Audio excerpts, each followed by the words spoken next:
Hey guys, and welcome to October's House, where we talk everything TV, cinema, and horror.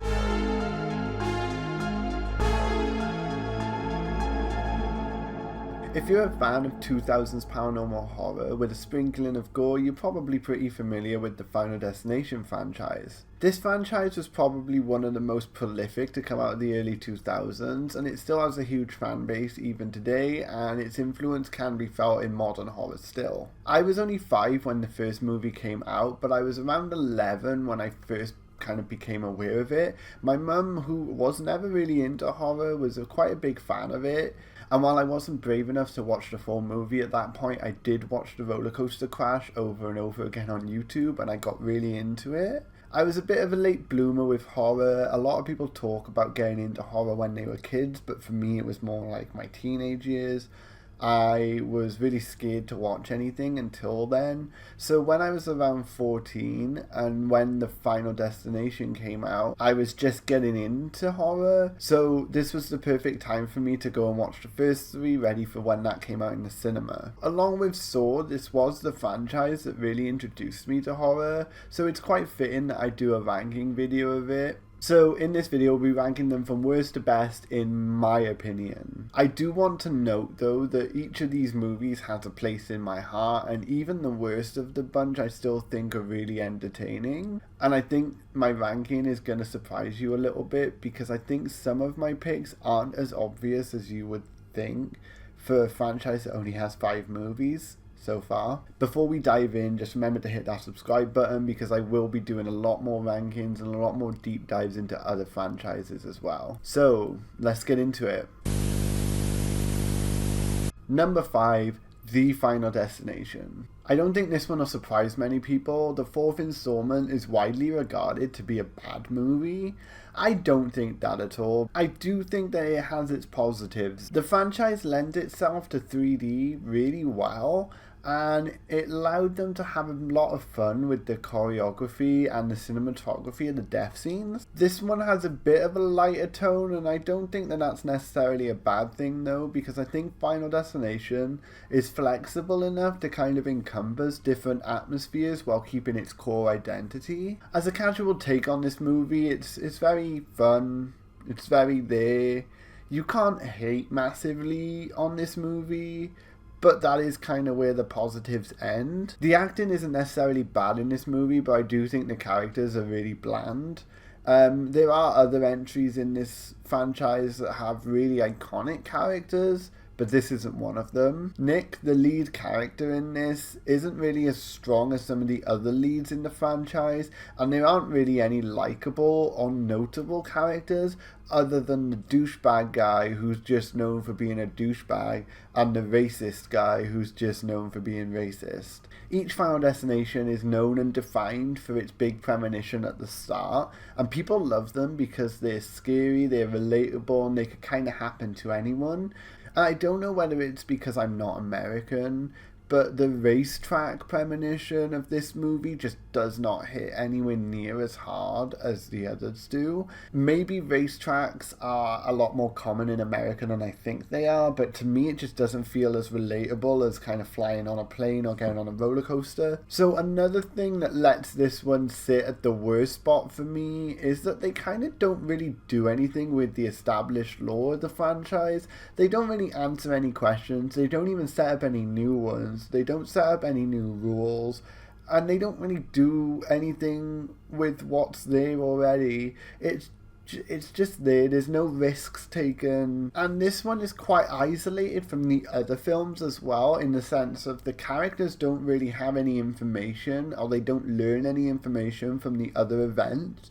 So when George, the security guard guy, tries to off himself and Death doesn't let him, they don't really know why. And when he can't die, they just decide, oh, we're safe now, and everyone's happy about it, and then 5 minutes later they're not. While I don't think this movie is absolutely abysmal, I do think that this one just doesn't make any big plays, it doesn't take any risks, it doesn't really do anything with the franchise that's already there set up for them. It's just kind of there, but it is a fun watch. So in the number 4 spot, we have Final Destination 5. I'm going to be honest, this movie was a little bit hard to place. I was struggling with this one and I kept going back and forth between swapping it with the Final Destination. If you look at it from one angle, it's not that great of a movie. And if you look at it from another angle, it's also still not that great of a movie. But I landed on this spot for this movie because while I do think 4 and 5 are pretty close in quality, this is the one that takes bigger risks. Releasing only 2 years after The Final Destination came out, I think that people by this point were pretty fatigued with this franchise. I think people were tired, and I don't think people had much faith in this one. I don't blame them, to be quite honest with you, especially with this one opting for 3D again. I think that 3D for one movie was fun, and I think it was like a cute little gimmick that they could have done, but doing it 2 times in a row doesn't need to happen. As I said, my opinion on the racetrack disaster was that it wasn't as relatable, so a bridge collapse was a step in the right direction. However, the deaths are still very out there. They are quite a lot of fun, I will say. The massage parlor sequence is a bit yucky, if I'm honest with you, but the gymnastics sequence is one of the best in the franchise. And if I was to do a ranking of all the deaths, that gymnastics sequence would probably rate quite high. So it's all very yes, no, good, bad. It's pretty consistent in this movie that there are some things that are pretty good and some things that are really bad. As a whole, I think the characters in this movie are just not interesting. I think Nick as a lead character is one of the characters. Okay, just needed to jump in here quick and say that while editing this, I realised that I kept referring to Final Destination 5's lead character as Nick, when that is actually Final Destination 4's lead character, and Final Destination 5's lead character is actually called Sam. They look pretty much identical, and it further proves my point that Final Destination 5's characters just aren't really that interesting or unique. I do like Olivia. She's kind of set up to be this like slutty hot girl, but you know, she actually turns out to be quite a decent person. And what I think this boils down to and what lets the cast and the characters down is the setup. All the characters work at this kind of office in a printing company, and it's just so flat and bland and boring. It's like, okay, like why should I care that Nick's best friend, who's also kind of his boss, is dating the intern? And why do I care that Nick is dating Molly? Or why do I care about their boss? Just none of the relationships in this movie seem really like genuine or interesting at all. But we do get a little bit of extra lore here and a little bit of a swing where if you kill someone, you can save your own life. And it's a bit out of pocket. We do get a hint of it with Ian in the third movie, but, you know, it kind of does seem to come out of nowhere. And we see 2 instances of this rule happen in this movie, but also kind of doesn't really work. And we do get a big reveal at the end where Molly and Nick get on a plane, and the plane turns out to be Flight 180 from the first movie. The entire movie was a prequel and it's all set in 1999. I do think that they do this really well, and they did keep it hidden really well. They kind of hid the tech, you know, did it in a subtle way that doesn't really make you question, oh, why doesn't anyone have a cell phone? I think it's done well. And I think a common theme with the franchise is that if you kind of dig a bit deeper in the rules and the lore that they set up, it doesn't really make that much sense. But I think that it does get points for trying something different, taking a big risk and taking a big swing. Because as I said, this one's pretty much on par with the fourth movie, but I do think that the attempt to add a new rule and do a big twist at the end does give it some extra points over that movie. So coming in at number 3, we have Final Destination 2. While the first movie didn't do that well critically, it did explode in popularity with general audiences, so a follow-up was a must. Starting off with a massive highway pilot, in contrast to, say, The Final Destination, this is probably one of the most relatable big opening scenes, and it sparked fear in everyone. I know that people mention it while driving past a log truck, and people are very wary of bottles rolling around on the floor of the car because of this movie. This This opening premonition is great. It has lots of big explosions and lots of practical effects that you could probably see in like a mainstream action film. And much like the first movie, the death scenes are very, very grounded, which allows you to kind of maybe put yourself in that position when you're watching it. My favourite deaths of this movie are probably the barbed wire death and the elevator scene. With the characters and the cast, it's a bit of a middling situation because the lead, Kimberly, in this movie is probably one of the better of the franchises, and bringing back Clea from the first movie was a fun decision. Thomas, the cop character, is actually quite a likeable character, and we get some comic relief with Rory also. But when I think about my favourite characters and just the best characters from Final Destination as a franchise, the second movie doesn't spring to my mind first. And I think the one big thing that lets this entry down is the mess they make of the lore. For some reason, Death is moving backwards, and we don't really get an explanation to why Clea is alive other than she locked herself in a padded cell at a mental institution. And I like the idea of these characters being linked to events from the first movie and already kind of escaping death once. But Death tying up loose ends is a bit of a weak reason for me to have the list moving backwards. In addition to that, they also add the rule that a new life can cancel out death. And when they find out that one of the survivors is pregnant, they think that this is the key to kind of defeating death. But then it turns out that she was going to survive the crash anyway, and actually new life means dying and then being resuscitated. But then also, doesn't that just mean that you cheated death again? And this is where they establish as well that you can't off yourself until it's your turn. Disregarding the mess of the lore that they make, I do think that the rest of the movie does make up for it, and it's in no way a bad movie at all. So the middle placement kind of seems to be correct for this one.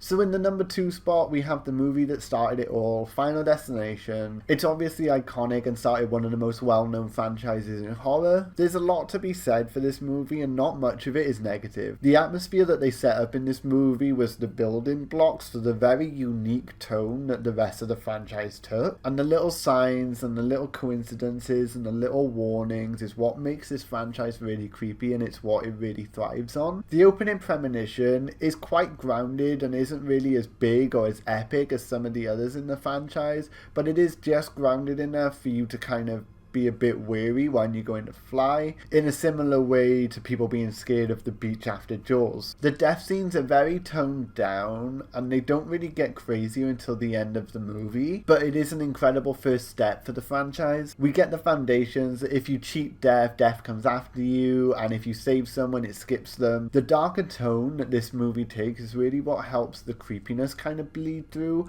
but it does do a disservice to the cast, as none of them really particularly stand out. Alex and Clea are cool enough as leads for the movie, but honestly, I couldn't really name that many other characters other than Billy, and that's coming from someone who really loves this franchise enough to make this video. I think that there are definitely things that this movie could improve on, and it could be directed a little bit better, but that's all hindsight. I think as the foundation for the franchise, this is incredible. And just think, in another timeline, this just ended up as an X-Files episode, and we wouldn't have had the franchise that we do today. And we wouldn't have Final Destination 3.